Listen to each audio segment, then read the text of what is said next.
Diaspora Somalia di negara bagian Minnesota menghadapi dilema. Di tengah lonjakan harga barang di Amerika Serikat, harga berbagai kebutuhan di Somalia, tempat keluarga mereka tinggal, juga meningkat tajam. If you send someone $100 back home, that's a lot of money. I mean, they can make a living out of it. But after the inflation, they have to have at least $120 to just buy basic necessities.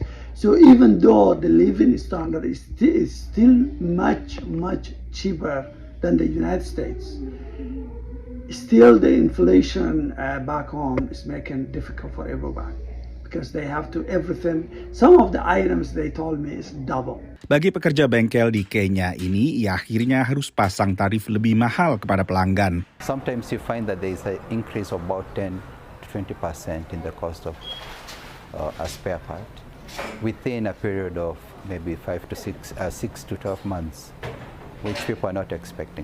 Sementara pemilik UMKM di Turki ini penapatannya semakin berkurang karena bahan bakunya banyak diimpor. Dolar bazında alıyoruz, dolar bazında imalat yapıyoruz ama Türk lirası olarak satıyoruz. Türk lirası sattığımızda da zorlanıyoruz. Inilah dampak global kenaikan suku bunga di AS oleh Bank Sentral atau Federal Reserve yang dilakukan guna meredam inflasi di AS sendiri. Tapi dampak lainnya, dolar menguat memukul negara-negara importir. People buy goods, they sell goods, but there is a difference in time between them. If during that time the currency changes, the manufacturer or the buyer can lose money. All this, remember, is also tied to inflation.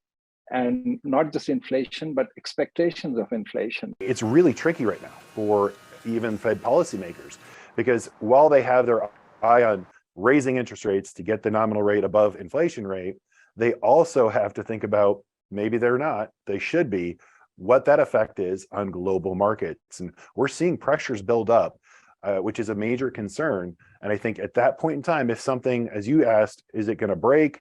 I don't think here in the U.S. I think that's why the Federal Reserve is looking here is saying, hey, consumers are still strong. There's still sort of some mixed consumer data, but the economy is still healthy. But we can't just think U.S.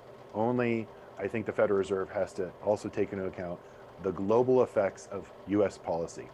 Satu lagi dampak dari kenaikan nilai tukar dolar AS adalah harga produk-produk AS di luar negeri menjadi kurang kompetitif, sehingga bisa memukul pemasukan dari perusahaan multinasional yang bermarkas di AS tapi menjual produknya ke luar negeri. Dari Washington DC, saya Nova Purwadi dan tim VOA.